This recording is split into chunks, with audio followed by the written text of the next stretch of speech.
Good morning, everybody. It is Wednesday, March 30th. This is a meeting of the Curriculum Committee of the Darien Board of Education. First thing on our agenda is the World Language Department update, and we are fortunate to have Christina Mauricio here to give us an update, and Dr. Tramberg will help us as well. So I'll turn it over to you all. I'll just say good morning, everyone, and turn it over to Christina to walk us through the slides. Okay. Good morning. Thank you to the members of the Board of Education Curriculum Committee for giving me the opportunity to present an update on our secondary world language program and to share with you some plans for our program's future. Today, I will briefly review our department's thematic approach to instruction and provide you with an overview of how our curricula are currently structured. I will also share how we have been incorporating diversity, equity, and inclusion into our teaching practices for several years and how we highlight underrepresented voices. We are wrapping up our annual proficiency assessments in grade 8 and at the high school and have some preliminary scores which will shed light on how recent curricular changes have made an incredible impact on what our students can do with the languages they are learning. And then I will share how we are preparing for bringing on 2 new courses at Middlesex and DHS. And finally, I will share some upcoming curricular revisions and how our department is poised to meet our EduPlanet rollout with great success. It has been several years since I've had the opportunity to present to you, so I'd like to start with this graphic. In the world language world, we call this the themes bloom. All across the United States, world language programs like ours are governed by the American Council on the Teaching of Foreign Languages Standards, or ACTFL, for world language instruction. 10 years ago, as programs sought to accelerate language instruction and open access for more students to study languages at a higher level, the College Board's AP World Language Program synthesized all of those standards into this Venn diagram. This diagram makes it easy for us to visualize what our students learn and categorize it into wider, broader themes that are all connected. And 5 years ago here in Darien, we made the transition to each course exploring one theme per marking period. This way, our students are able to take a deeper dive into the material over a longer period of time and truly master it. To illustrate this with an example, food, where we previously would have a 2-week unit on food as just a superficial topic, we now have a 9-week thematic unit on contemporary and daily life, where we explore how to make healthy food choices, how to describe your food preferences, and the historic origins of ingredients used to make certain cultural dishes. To that end, our curricula are currently structured in the order you see here. In addition to making a shift to thematic instruction 5 years ago, we also made a shift to backwards design, which puts our department in a good place to move into EduPlanet right away. Our units begin with a unit overview and supporting information for teachers.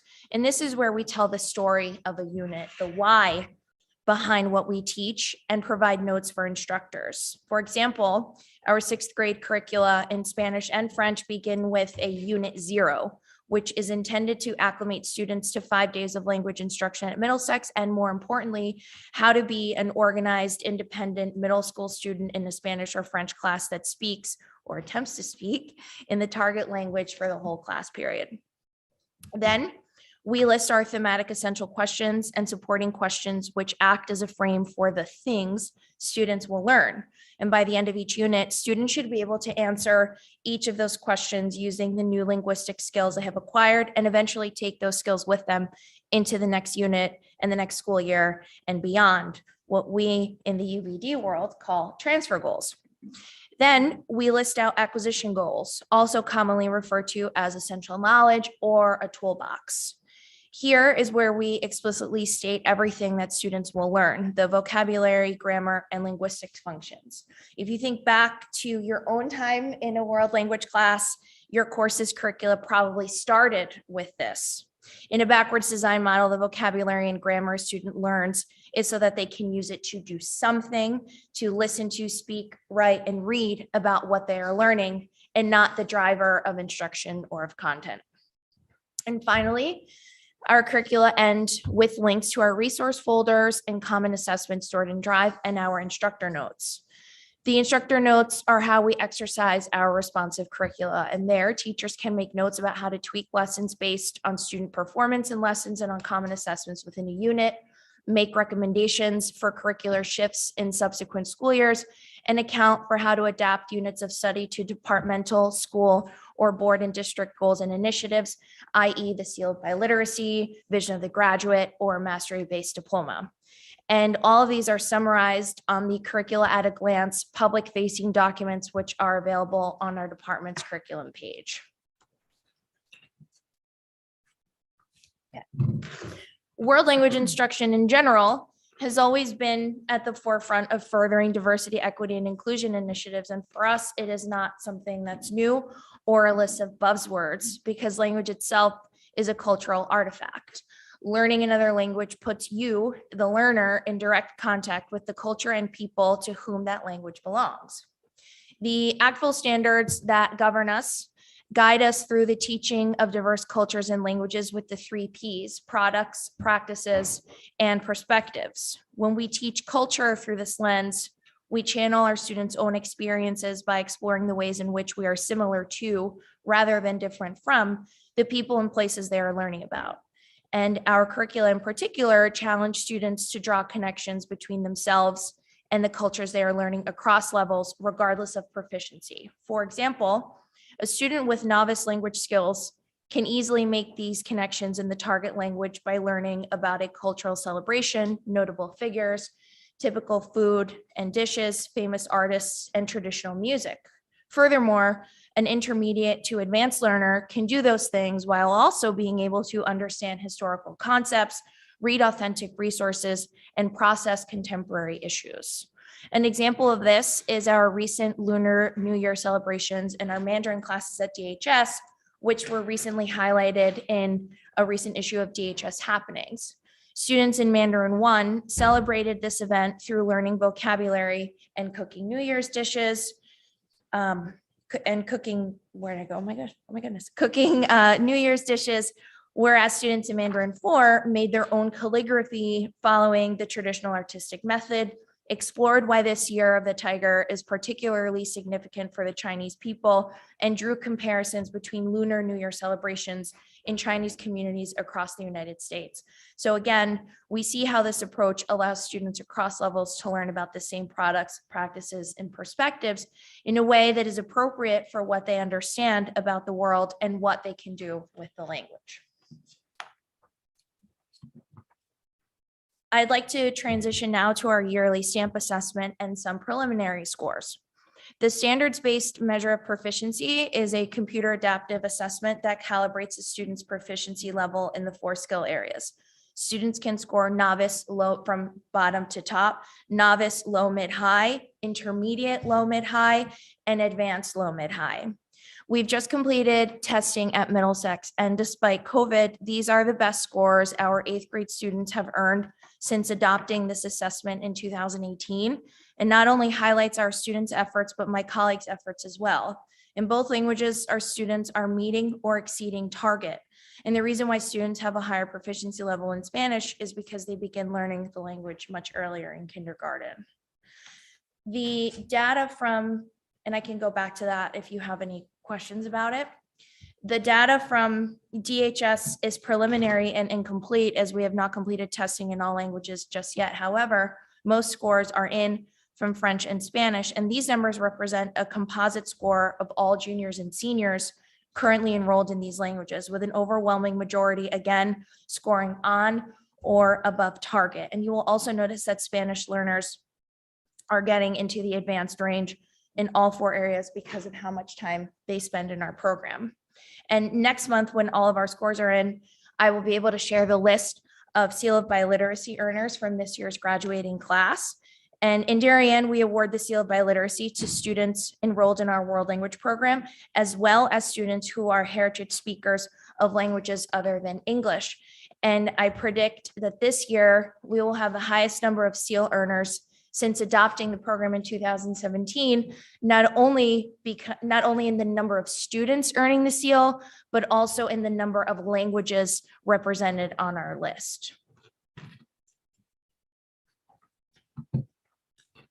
We have 2 new courses coming up this school year 1 of Mandarin 6 at Middlesex and AP Spanish Literature at DHS. The new Mandarin 6 course at Middlesex begins with the fundamentals of character writing by hand and on the computer and in pinyin, which is the romanization of Chinese characters, and hones in on proper pronunciation and understanding tones. I do not need to go into too much detail here because on the different units of study, because you all have seen them already in my course proposal. But I do want to take a moment to note that while these units may seem basic and perhaps superficial in subject matter, in reality, they are the fundamentals of the language. And due to the complex nature of written and spoken Mandarin Chinese and the physical age of grade 6 students, our students will require a full year of study to be able to progress into more complex languages by starting with these topics here. And all the way on the other end of the proficiency continuum is AP Spanish Literature and Culture. And I also do not need to go into too much detail here with this because you are already familiar with the proposed course. And as a former teacher of this course, that considers this material to be her wheelhouse, I'm going to have to stop myself because I'm very, very excited for not only this content, but for the fact that our students at DHS will be able to take this course. But I will say that this course is the equivalent of a 4th or 5th semester university course, as evidenced by the literary genres shown here. And it is almost exactly like the AP English Literature course, the main differences being obviously that this course is taught in Spanish and that it comes with a prescribed reading list from the College Board. And my last slide, we have 4 writing and revision projects coming up at the end of the school year and in the summer. The first is a revision of French 6, which we are using as our first course for EduPlanet, to which we will subsequently add French 7 and 8 in the coming school year. And then, of course, Mandarin 6, because it is a new course. And we're also revising Spanish 8, which is the second course for EduPlanet. And Dr. Tramberg has asked us to begin with just 1 unit in 1 course, but because our world language curricula are already backwards designed and my colleagues are very accustomed to this model, we're going to push several steps forward and do 2 whole courses rather than just 1 unit. And we are now currently selecting our curricula for AP Spanish Literature and Culture. And in order to pass the AP audit, we must select one of the 4 sample curricula from the College Board. This is the AP Spanish Literature and Culture is the only literature course that is offered in the world language program at the College Board. And so what they do to make it easy for programs and schools to adopt this course into their program of study is they say, here are 4 curricula you can choose from. The list is the same for all of the curricula, but they just give us a framework and we just have to choose one based on what we think is best for our students.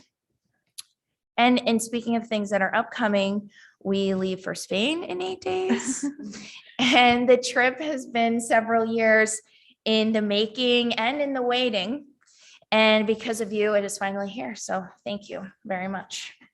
And that's all. And I'm happy to take any questions you may have. Great. Thank you, Christina. That was You're a really, really nice overview of what you guys are working so hard to make our students have some excellent language experiences. I'm very excited about Spain. you. I hope you have a wonderful time. I will open up to board questions. Okay. Thank you. You Welcome. answered a lot of my questions in your Hi. presentation, so thank you. I had a couple questions around the stamp testing. I believe you mentioned targets, Yes. but I don't think we have them here. So, Oh, so and what you are also they? said that these are great scores compared to what Mhm. we've seen in the past. So Mhm. that's very reassuring. But for example, for the 8th grade results, the speaking numbers are lower. Is that as we would expect, or is that an area that needs further development? just if you could speak a little to that. Yes. So to answer the first part of your question, what is the target? Mhm. So for a French program like ours, where students begin the first time that they take French, they begin in the 6th grade. And after being in that course for 3 years, meeting 5 days a week, 41 to 42 minutes a day, we expect that our students would be novice high or higher than that. The main difference between a novice, a person that is of a novice proficiency level, and let's say an intermediate proficiency level, is that they can function in all time frames at the same time. So for example, in speaking, they can speak in the present, in the past, and in the future.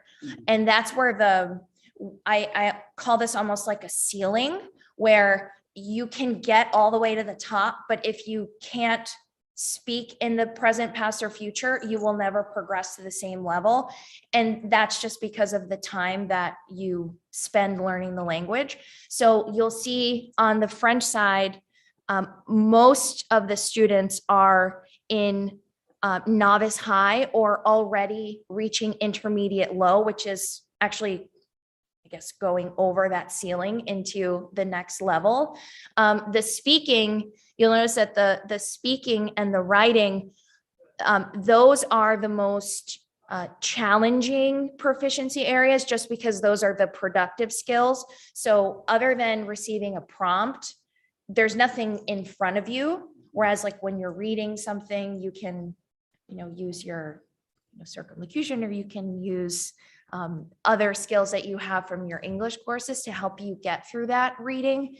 But speaking and it's expected that these two would be lower, just because those are the more challenging tasks and also the most challenging skills to acquire. And in Spanish, we want, what I share with my colleagues is we want them out of novice as quickly as possible, because our curriculum in Spanish 8 does present all major timeframes to the students before they leave. So they're in the program for enough time for us to be able to do that. So that's why most of them are in intermediate. And what I mean by range is that they're pretty evenly distributed, low, mid to high. And you'll see here again that speaking and writing, although they are lower, they're still overwhelmingly already in intermediate, somewhere in the intermediate range. Yeah. Thank you. And listening is more of a comprehension read than a dictation, for example. I did a lot of dictation. Yes. Back in my early French days. Yes. So listening on the stamp is very similar to the way we assess and also teach listening in our program, where you're asked to do lots of things, like you listen to a news broadcast, or you listen to someone talking about a certain topic, and you identify vocabulary words that you hear, you answer comprehension questions, you put sentences in order. It's, again, challenging for students, especially because we like to get them accustomed to listening to different types of pronunciation in different languages. And when you're taking a stamp test, it's not your teacher that you've been listening to for the whole year who might have a pronunciation from a certain country. And all of a sudden you hear, when the students hear me, they're like, why do you say those words that way? So they're not accustomed to hearing that. But it is comprehension, but it's not rote comprehension where the teacher is, like you say, in front of the classroom. Do you hear this? Yes, yes, yes. It's actually authentic listening that they're doing. Yeah. Thank you. Mrs. Atwood. Thank you. And to follow up on that with a little bit of history, when we brought world language into the elementary school, what was frustrating, and I wasn't on the board, Ms. Maurizio wasn't here, the example of what students would be able to do they will be able by 8th grade to say, where is my refrigerator? And it drove some of us crazy because, well, that's fantastic that you can say that sentence. It doesn't make sense. With Christina and as department chair, I will say, the idea that we are now seeing intermediate scores is the scaffolding that we've been looking for in terms of curriculum. We have scaffolding so that our kids are able to achieve, and then have the opportunity to take AP courses and maybe college credit in the high school. So I think this is amazing work. These scores are, I'm so proud of them. All the concerns we had when we were really debating world language in the elementary schools, this shows the scaffolding that if done right, and done with intention and leadership, that we can really give a gift to our kids. I mean, I truly believe that foreign language is a gift to our kids, being able to speak different languages. So these are some of the most impressive scores I've seen. And I think you've really kind of stripped away those concerns of like, why are we teaching our kids a different language? There's a real reason, because it gives our kids opportunities. Absolutely. So thank you. Yeah, These are you're impressive. welcome. If you look at, and again, these aren't complete yet, but if you look at the Spanish and the French, the students are already advanced. And even in French, where most of these students have only been studying French maybe 5 to 6 years, versus once we get to Spanish, it's 8 to 9 years. They are also in advanced. Intermediate is the most difficult proficiency level to get through, just because of how much you have to do. An intermediate proficiency level is like how we are speaking right now, and being able to interject into a conversation, follow up with a question that someone asks you with a response that makes sense. It's very difficult to get through that, but you'll see, I mean, in Spanish, it's, when I say advanced range, these students are comfortably in advanced, in low, mid, or high. We have some students who can't score any higher because the assessment doesn't let you score any higher. So they're doing extremely well. And the stamp itself, the management system that allows us to see the scores, will actually allow us to go back into the speaking and writing samples of students. So when you have a student that is towards the bottom of your target, you can actually go in and read what they wrote and listen to what they said. And because this assessment is happening to middle to end of the school year, we're able to ask ourselves, as my colleagues are able to ask themselves as teachers, what can I do for this group of students before moving them on to the next school year? So it's aligned to how we teach, and we're also able to see their actual scores and the things that they turn in. So it's a pretty remarkable assessment, and tells us a lot about the program. So Mrs. Ackman mentioned the elementary school curriculum. Do you use this at all to inform that curriculum and how that is taught? And has that changed throughout your time here? And what do you think about the elementary aspect of it? So at the elementary level, they use an assessment. It's called an integrated performance assessment. We use those at the secondary level as a common assessment for each unit of study. They use one sort of like a culminating experience for students.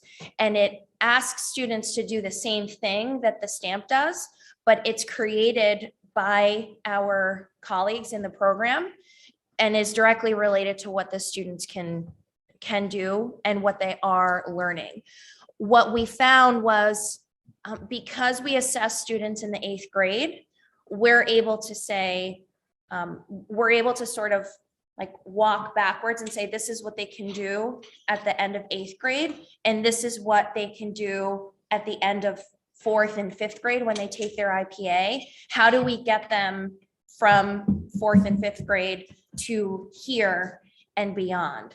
And because of how well the elementary school students have been doing, we were able to make changes to our 6th grade curriculum, which then sort of moves the students up, so much so that 2 years ago, we in Spanish moved our kids up an entire level when they reached to the high school. So they were previously entering at Spanish 2. Most of them were entering at Spanish 2. They now enter at Spanish 3 or 3 honors, have the option to take 2, and Spanish 1 is really reserved for students that have never taken Spanish before. So where they previously had 2 places to go, they now have 4, which really allows us to tailor the language instruction to the needs of the students that are in the class. So it really all is linked. Yeah. I haven't, and I don't know if this is a question for you or for Mrs. Klein, but some of the negative comments that I hear about the world language program is that some special education students are not able to access it because that tends to be what they're pulled out of Mhm. for their services. Mhm. Is there a way to have that not happen, or is that just the nature of the beast? And unfortunately, that is what Mhm. happens. We look at it every year. Though in Middlesex, we do use that time for related services or direct reading instruction or learning centers. We do have available when students do arrive to ninth grade to start with Spanish 1 or another language in 1. And that really does address their needs. I think there's so much that you can give up in Middlesex. And it is unfortunate, just the period design doesn't allow that, but we've looked at different ways and different configurations. There really is no way without compromising. For instance, sometimes we'll do that short flex period as a related service, but you don't want to compromise the related service time because you want to put in the world language. So it is a conundrum. We continue to look at it, but there's no remedy yet other than having more offerings, possibly also looking at other offerings in the following years. Thank you. That would be good. So we will continue to look at that.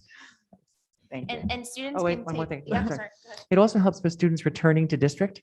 So if they've never had a language, if they've gone to an independent school or a private program, when they come in, they have those opportunities for year 1 of language at DHS. So that helps also.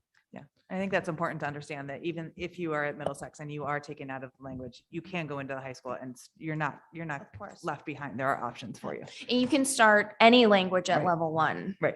And by in Spanish, because now we don't have only Spanish 1 and 2. Some students that have had previous language instruction at Middlesex, but then are pulled out.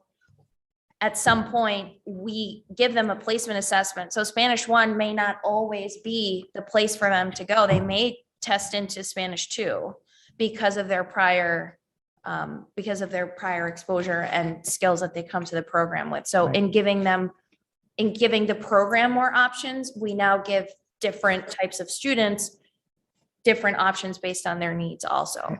Thank you for that. I think there's just also a misconception sometimes that kids don't start at level 1 in the high school.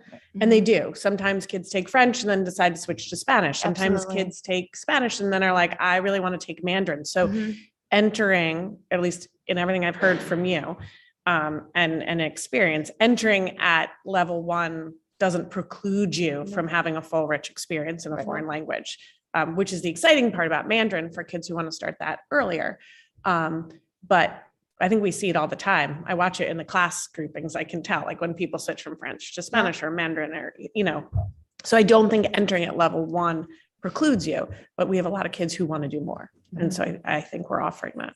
Although I might really get on that sign language program with Mrs. Klein. The other possibility from the middle school scheduling presentation from spring of 2020 was the possibility of a language elective. So that scheduling committee, and I'll talk about that a bit when we get to the gifted update. That group is reconvening with the new administration to make recommendations for next fall. But in that last proposal, the idea of having so this isn't replacing how language works now, but also giving an option for it to be in the elective rotation for students who either don't have access during the language instructional block or for students who might want to pursue a second language. So that's another possibility. So they don't have to wait until high school. Thank you. Any other questions about world language? Just, well, it's more of special education than straight up world language. So the students that are unable because of the scheduling in middle school and then come high school, want to get involved in a language, what are the extra supports for them? Is there special education available within the language? How does that work? Okay. They're beginning. Still on? Hello? Yes, you're good. Okay. They're beginning with an introductory course. So as Christine said, they can start with just the basic skills in either of the languages they're taking. So the instruction is really specific to the language. Any accommodations they have in their IEP is an accommodation they have throughout all their classes. So those are the accommodations they would receive. There is no remediation in a world language that you're taking because you're acquiring it consistent with as you're having the instruction, but all your accommodations are available. Also in DHS, you do have your learning options. You can go throughout the day. There's teachers there from every discipline, and you can stop into your connections, learning connections, and have those opportunities for a language-rich teacher to help support you. I do want to say that my experience with world language teachers is they make themselves available throughout the day, before and after, for students who have questions about the specific language. And of course, they're familiar and read the IEPs and they know all the accommodations. So for instance, if you have an accommodation that says not penalized for spelling or punctuation in your native language, you are not penalized for spelling or punctuation in your world language that you're acquiring. Thank you. Any further questions? Thank you, Christina. Oh, I don't have any further questions. I'd just like to reiterate with what Ms. Ackman said, for your leadership within the department, for the people, our staff who are in the department. It's really encouraging and obvious of the vision you have and the leadership. New courses, exciting opportunities for kids at different grade levels, experiences taking kids away, not just 1 year, but multiple years. These are the experiences that enrich their lives that they'll never forget. So thank you and the members of the department for your continued vision around world languages. Thank you. Thank you for Thank you. supporting our work. Thank you. Christina, how many kids are going to Spain? 58. That's Wow. amazing. Good luck. Thank you. Have a great trip. Okay, we're going to move on to our next agenda item, which is the gifted education evaluation follow-up with Dr. Tramberg and Julie Droller.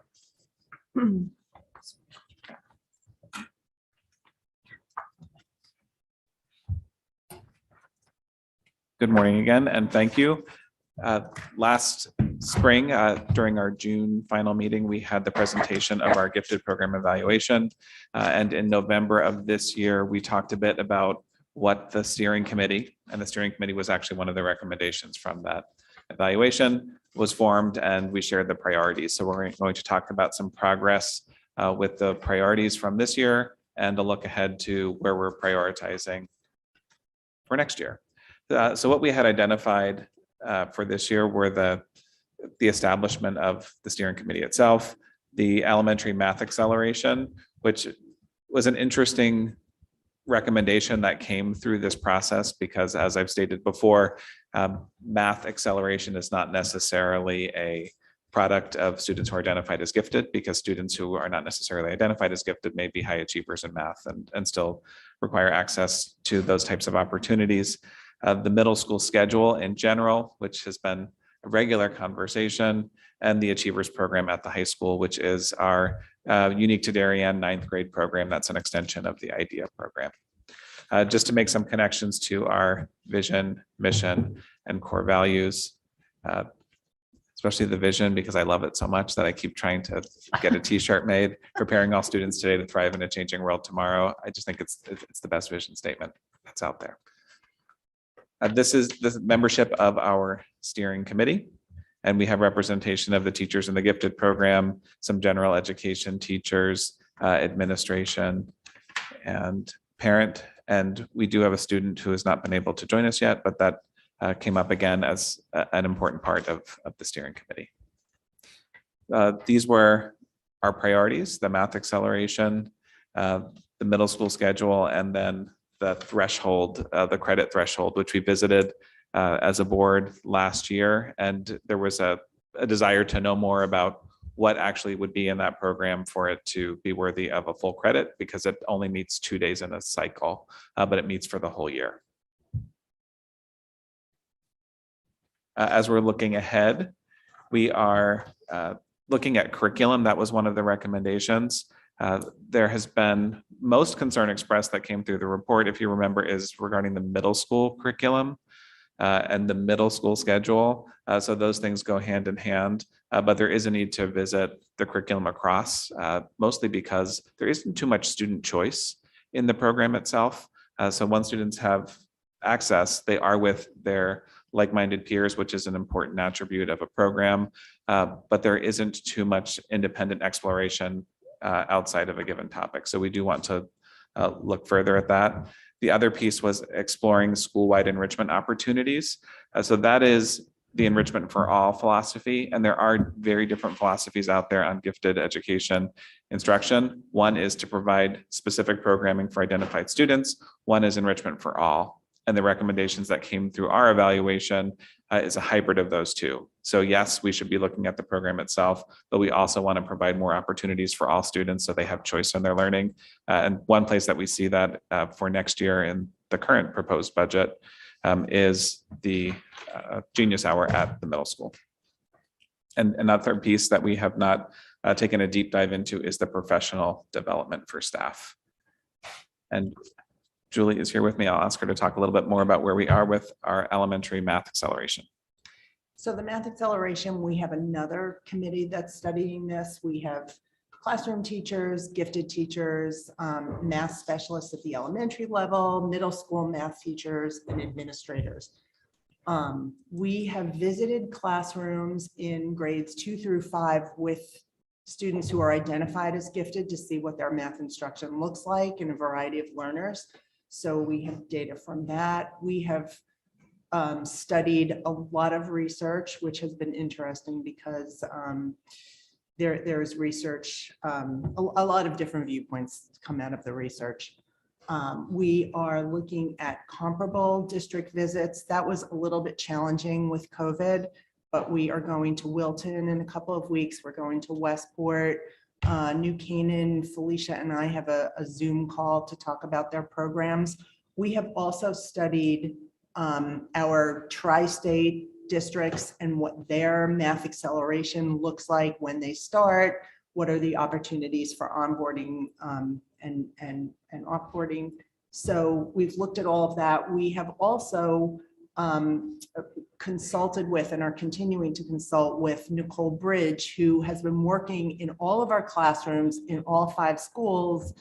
So she's actually seen what math instruction looks like. She has seen actually our process for placement.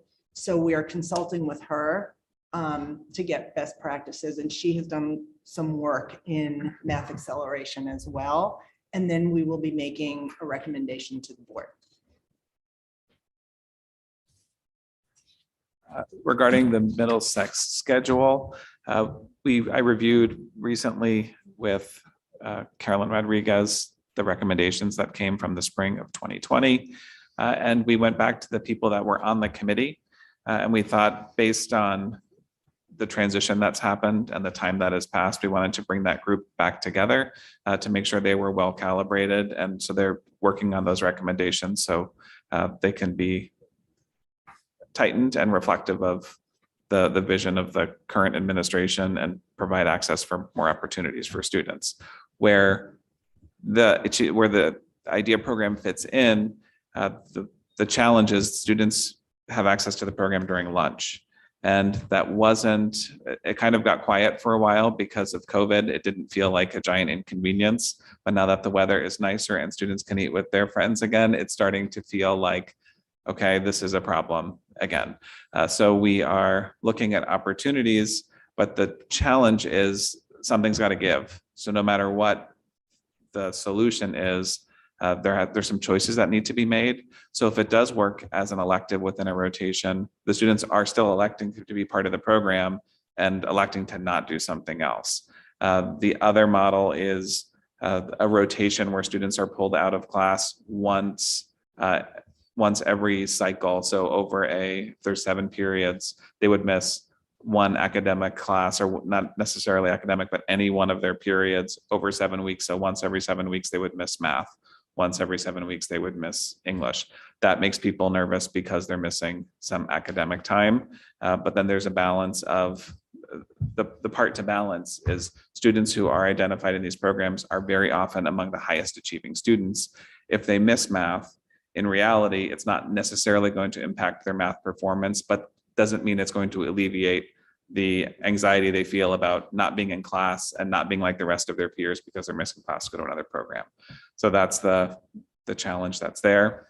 And there's always the opportunity of keeping it the way it is in the lunch program, looking at opportunities during flex. So we are doing all of those things, but as you're aware, time is a finite resource. And at some point, students that are participating in the program will have to make a decision, which surfaces again when we look at the Achievers program. So many students from the middle school to the high school, that's when we see students choose not to continue with the program. And that's time. They're making a full commitment to take one of their periods and spending the whole year and using that as potentially their only elective. So as we're looking at the program, right now where we are is looking at access. One of the recommendations was, could we open up access to students in the high school? So that's something we feel like we can possibly make a recommendation for in the fall when we talk about changes to courses. So that would be through an application process of some sort that we would develop. And we would like to make a connection to, on the left side, the service learning component, which is one of those other recommendations, which is an attribute of high quality programming for gifted education, to make sure there's something back connecting to the bigger picture, the real world. So those are the two things we're looking at for sure. Emily Boston, who's the high school teacher in the program, is out on maternity leave. So we haven't been able to talk to her too much, and she's a big part of the knowledge of the program and where it's been and where she would like it to go. So we're going to definitely include her. There's a ripple effect to it. So if we make a recommendation for full credit that's supported, or if it becomes a letter grade and that's supported, that's a substantial change to the program. And at the same time, if we opened up access, it could change the dynamic of what the program is and its connectedness to being a part of our gifted education programming. We don't want to lose that part of it. So it's complicated, but we are hopeful that we can make a recommendation in the fall within the timeline for the next budget cycle. And we're glad to talk about any of the where we are on gifted education. Thank you. I'll open up to committee questions. Mrs. Worm looks like she's ready to go. I felt like I saw defer. everyone's mouth open at least once during the presentation. All right. So I have a couple questions, comments. So not sure where to start. Let's start high school and work back.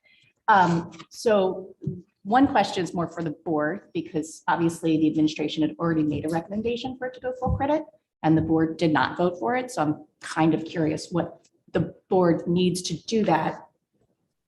And if administration is supplying what they asked for last year, right? So that they can do that, because obviously, yes, they only meet twice a week, but they're doing a lot of work on their own, depending on their project, what have you. We all know that the threshold is different, and that probably needs to, be a little bit more cleaned up. The other thing is middle school, the idea of obviously pull out, not a great option. And obviously we've been discussing the lunch for a long time. That's when they lose a lot of students because of the fact that it's a lunch pullout. We're asking kids that are often, socially not really where some of their peers are to then Tara, take can you that just lunch. speak in the mic? I just have the copier. I can't. Sorry. So one of the things that you didn't mention that as an option, you mentioned a couple different options that I know some other districts do, is work it into social studies and use that as the gifted period so that they are not being pulled from lunch, also not missing an academic class, because as you mentioned, yes, typically some of these kids are the highest achievers and therefore also end up in that highest level math. Not all of them, but there is definitely a large group that do. And even though they're high achievers, that's still a really hard place to be. And most of them do need to be in there in the class and getting that instruction. So those are some of my. Sure. If I can respond to just a couple parts of that. One of them, there is another option we were looking at within the lunch as a potential adjustment for next year that doesn't change the integrity of how we do the program, but grouping students more by interest, keeping consistency with teacher, things like that, because the grade levels the same grade is meeting the entire lunch period. So for the shift of the makeup of the group to change just based on what team the students are on isn't necessary. And one of the strengths of the program is the cohort that develops in the elementary schools. They're with the same peers for an extended period of time. And in the middle school, that's a shift of a dynamic of a group every year. So that's something we can do potentially in the interim. So we are looking at that. I can definitely explore the social studies piece more. And as far as the Achievers program, you can hit the nail on the head with what I'm struggling with right now is the program can be very rigorous or it cannot be very rigorous based on the challenge that's accepted, the mentor the student has, but a credit is a credit. And what motivates students to work hard would be often a grade, unfortunately, at the end, not necessarily the intrinsic motivation that we so hope will motivate students to achieve at the highest level all the time. So we're just wrestling with that dynamic because even though those four things are separate, they're so intertwined that once a recommendation is made related to one of those boxes we're trying to check, it affects all of the others. So we're just taking time to make sure we do that well. I also think that the discussion of talented and gifted, and particularly the Achievers program, came up a number of times regularly, maybe every year, every other year type thing. And I think the board just was looking for, can we have a comprehensive look at this? And as opposed to just perhaps every year or something, this topic comes up, maybe through the budget process or otherwise. And that was a time just to sort of step back and give us the charge to actually do a comprehensive review of it. So if there are changes that are going to come through it, I don't think this is on, but if there are changes that are coming through it, it will come through the comprehensive report and also the budget process, the way the recommendations from this will for next year. That's the way it is. Mrs. Ackland. So I'll do it the other way. I'll take off where Mrs. Storm left off, middle school and then go to high school. Middle school, I do think we've heard this problem, and I do think that it is real. I think it's an issue the board needs to take up. There's such little time to socialize. And if we've learned anything from the pandemic, socializing, being with your peers is of true value. So I think we need to solve it. Part of the problem is it's a discrete group of kids and we're trying to fit it in someday. So I don't know, I would argue social studies is an academic, and if you're moving forward to history and things. So if there's a concern about missing academics, we should look at the breadth of that. Social studies is still taught. It's just the way it's taught and they still would be learning the same things as far as I've heard. I would just say that if we're worried about missing academics, we should look at academics as equal. That said, if we're looking at choice and we can make this an elective type period where kids are together with the same teacher and there's choice, and I don't know what requirements we have to hit. I mean, you always have to have health and there are certain state requirements we have to hit. But that might be a way that kids can choose, have a designated period, have a teacher, be with the same peers, because I do think in these classes, trust among peers is also really important. So they can feel the need to be their own wonderful selves, because often they have ideas that their other peers aren't having. And so you want to trust in that group. So I don't know exactly how that would work with schedule, but an elective based would work. Or would seem to be a better model to me than missing any academic, math, history, English, foreign language, any of those.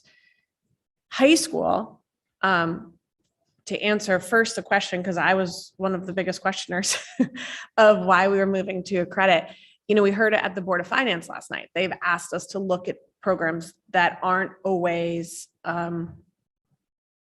as active as we'd like them to be, or to do an assessment. And what we were seeing was considerably lower numbers in achievers. And so the question became, is that program a program that we should transition to something else?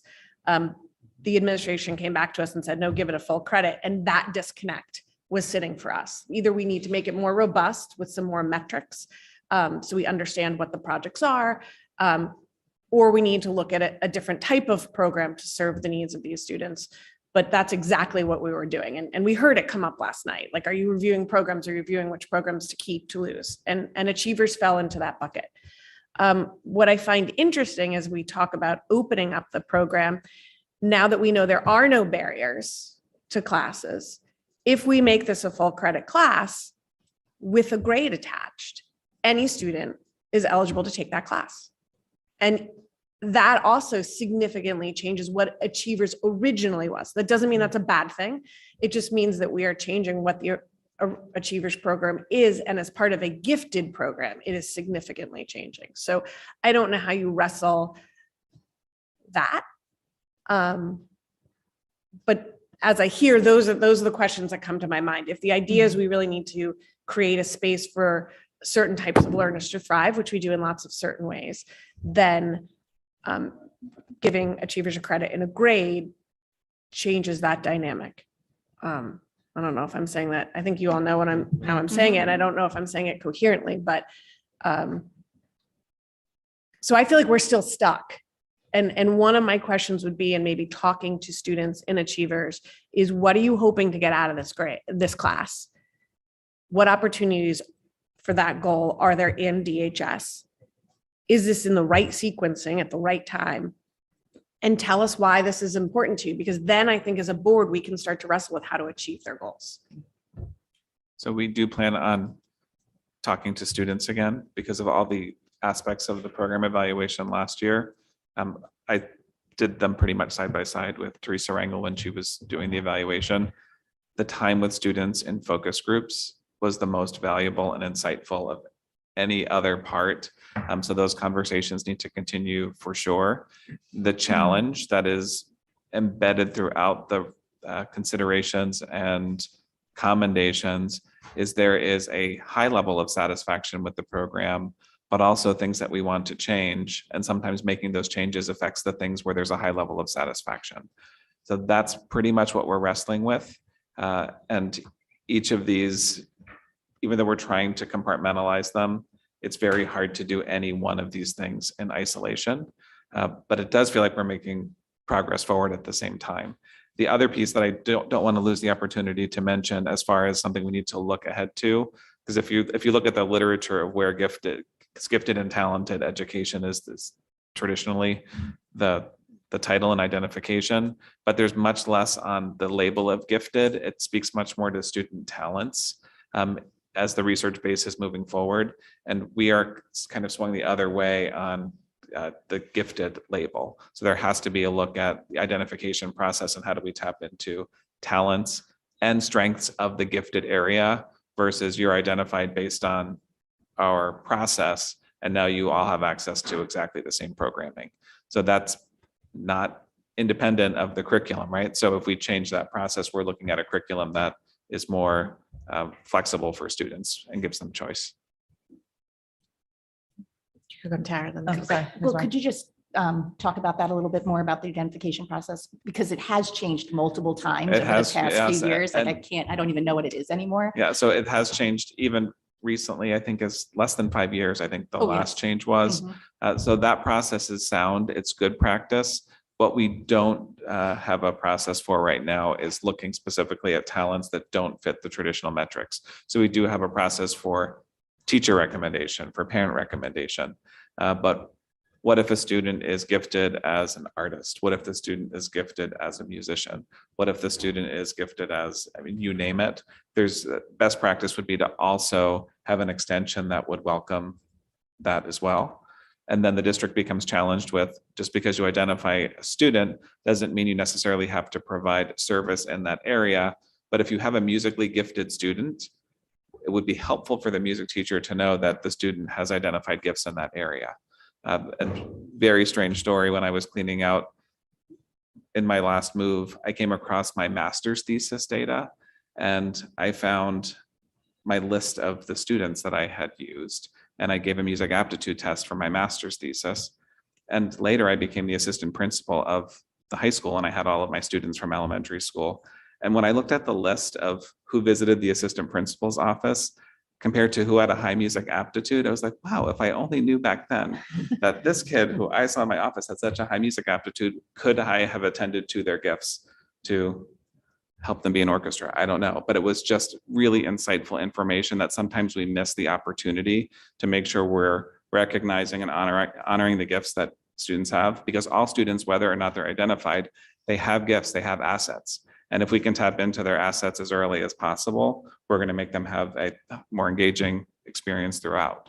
So that's the big picture enrichment for all. But there's a way we should be also tapping into that through the gifted identification process. So on that, are you also looking at, more of that 2E component? The kids that do have a really high IQ, but maybe on the autism spectrum? Yes, or- that's a great example. So right now, of our 260 identified students across the district, 14 are twice exceptional. we need to make sure that our process is not creating barriers for students to access a program where they might have gifts. That's the basic story. And that's where we are with, as we look to review that as the next wave, those are the things we want to look at. If we think the conversation we're having now is complicated, it gets more complicated when we start to do that, right? But the desire to make the program the best and what our students and meet the needs of our students is why we're doing the work we're doing. Thank you. So back to math. And often, actually, it's been quiet for a little while, but for a lot of us, an oft debated issue of Never quiet. acceleration. I think it's great that we need to provide opportunities for children. I mean, I would argue, to your point, talents in math and English and give them opportunities to excel. What I get worried about is putting up barriers unintentionally. And we have heard this at the middle school level several times. Once you get tracked in sixth grade, it's very hard to move outside of that track. And that really then dictates your math path forward into high school, unless you choose to double up on math or get an outside tutor or test into a program. And so I wonder, as we do this, are we doing this with intention to also understand that learners emerge at different times, right? You might have been more interested in tag in fifth grade than math, but by seventh grade, you might really have found your niche. And are we really looking at how to give kids those opportunities? Because once we decide where someone is in math in sixth grade, they're a very different human in ninth, 10th grade. And right now we're pretty narrow on how to do that, or you have to go to, I would say, difficult lengths to change that. So are we looking at that? Because we've asked to look at that for a number of years. You want to take that? We definitely had that discussion. Yes, we talk about this quite a bit. I'll say one thing and then I'll turn it over to Julie because this is one of our regular conversations. But the fact that from fifth to sixth grade, there's an opportunity for students to not only accelerate, but like double accelerate. There's not something magical that happens for most kids between fifth and sixth grade that now they're ready to go arguably 3 times as fast. So where in their learning would it have been most appropriate to start to accelerate them? Because I think the endpoint isn't that much different. So if we look at where high school is, Arguably, but most kids are going to end probably near where they are. But if a student double accelerates and has really struggled by that, if they're struggling to do that, but we're ready to do that one level of acceleration earlier, they could have gotten there if they were accelerated at the appropriate time. Some students are only ready to, within a unit, perhaps go outside that unit of study. And then that model becomes more curriculum compacting. So you go out for this, and then you come back, and then maybe you're with the class for that unit, then the next unit comes up and you're out again. So there's all different ways to look at it.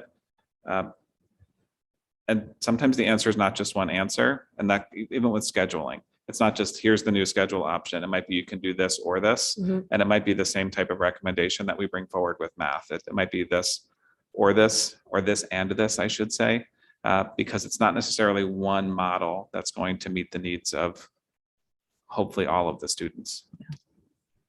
Perfect. That's exactly what we've been talking about. No, so I guess my 2 cents on this as a curriculum committee that's really kind of diving deep in this. I like the idea of looking at different points for kids to accelerate and not waiting until fifth grade, because sometimes for kids, it's just daunting to think I'm going to have to go 3 times as fast. And maybe had they been able to accelerate a little earlier, it wouldn't feel like such a jump. I do think it's important to look back. I would argue for some kids, by the time they're hitting their junior year and they're having to look at, and I know we all don't like, and I'm not suggesting teaching to the test. You've all heard me up here that that's a bad idea, but kids taking ACTs and SATs, there are certain math that is presumed to have had. And if they have gotten kind of streamlined in a math track and they haven't hit certain maths, it can be difficult coming up against that, right?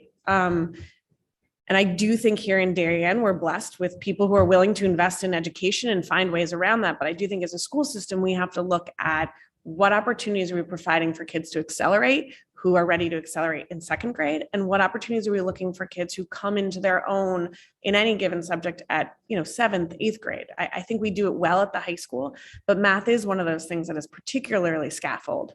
You can't skip algebra 2 and go think you can do calculus. I'm hoping that's right. I don't know. That's a good analogy. That's Good I like it. example. That's a good one. That's a good one. That's a Okay, good one. thanks. So I do think as we look to accelerate, I also think we need to look that learners emerge at different points. And what I don't want to do is have such severe tracks that kids don't have opportunities when they start learning and growing to achieve more if they want to. For sure. And one of the things that we are learning is that we absolutely cannot skip any content. And we're also looking at how are we differentiating and providing those opportunities for our learners that need to be challenged in all grades. So to that end, has there been, I'm thinking at the elementary level, has there been consideration to doing, instead of doing differentiation within a classroom, can you do grade level differentiation? So can you pull 3 kids from Mrs. Smith's class, 3 kids from Mrs. Jones' class? That's a scheduling nightmare, but that might be a way to create more flexible cohorting so that throughout the years, things can change.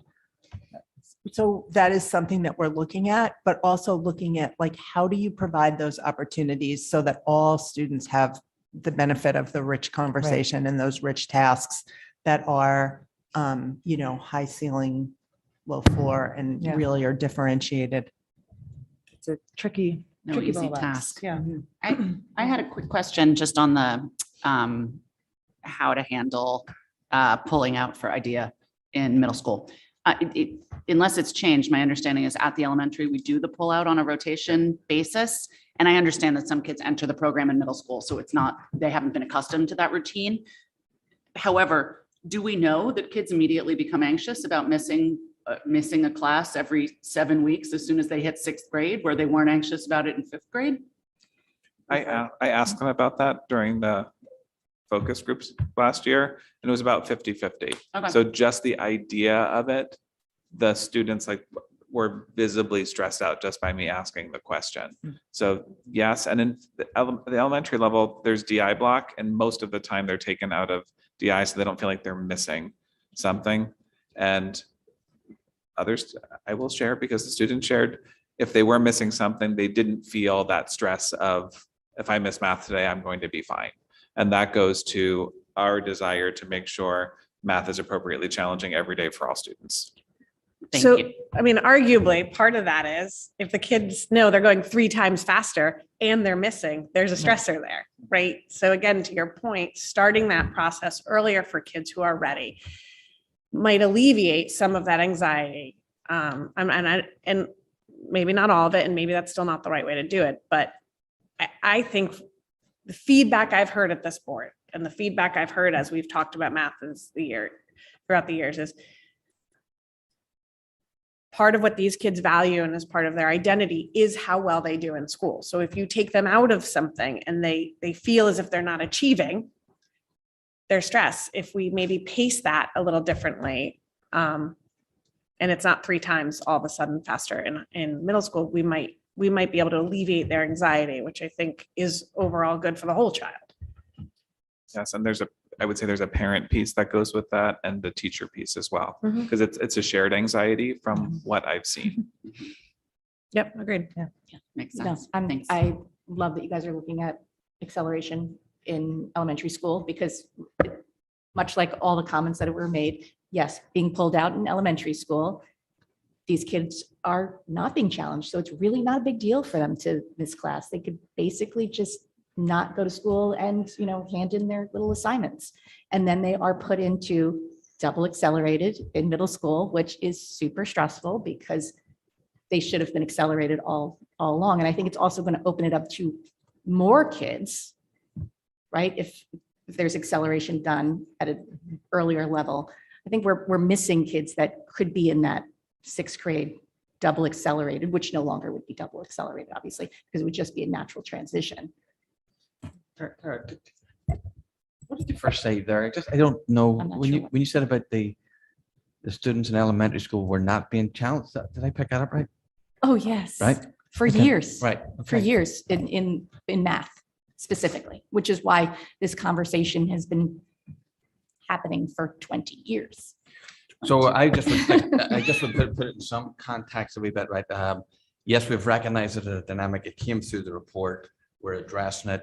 I'm just saying. No, I because- haven't had kids in I'm just elementary saying school because for it's a sweeping for comment. years I now. understand people have talked about it. We've recognized it. We're addressing it. I just would be cautious of saying that no students are. being No, of scheduled. course, absolutely. Some kids are. I'm talking about a small subset. We were discussing okay. I those, just no, want- we were talking about those kids that end up in that math 3 and 6th grade. Absolutely. Majority of kids are where they should be and challenged. We're talking about a small group of children that I feel needs haven't been met. So I would feel better saying, Mathematically. I would feel better saying that we work to challenge all of our kids. There are some kids who could do even more. And so that it is probably great that at this moment in time, we're really taking a deeper dive into how to do that. But I think we look to challenge all of our learners. I am just, we all know that I have that group, I hear that group chatter quite often, and it is a very small subset. It is a small subset, but,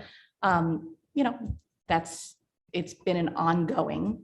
And yes, we have looked to do more, and I'm just happy that it's finally going to come to fruition.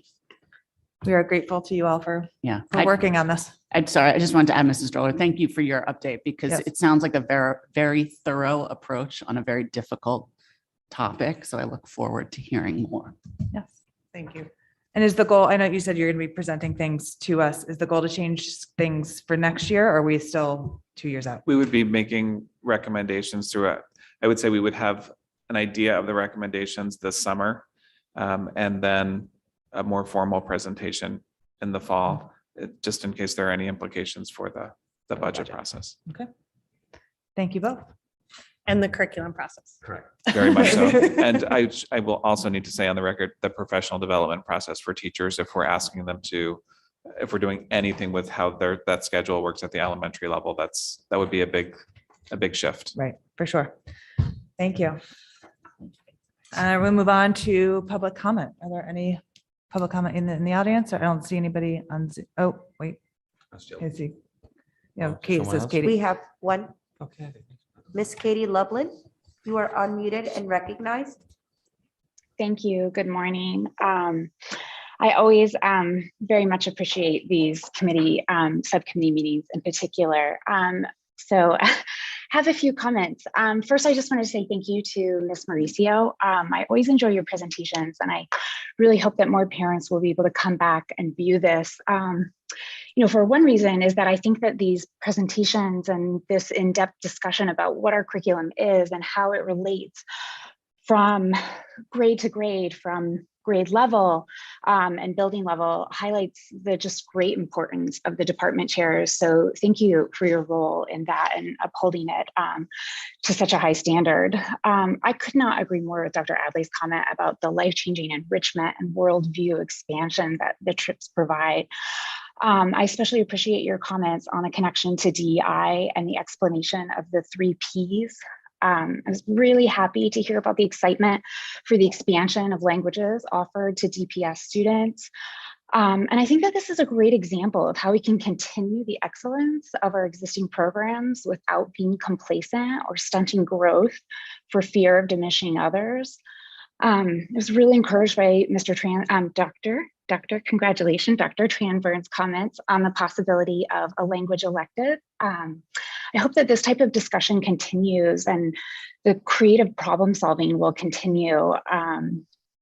In relation to adding programs or I should say adding languages and looking at ways that we can get kids in those classrooms, I have to bring up ASL again. I know that this is championed by some of you at the table and certainly by a lot of parents in town. So I just would like to say again to please continue that conversation.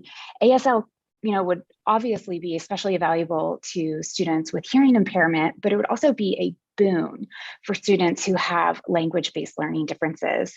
You know, one example would be a child with a dyslexia profile.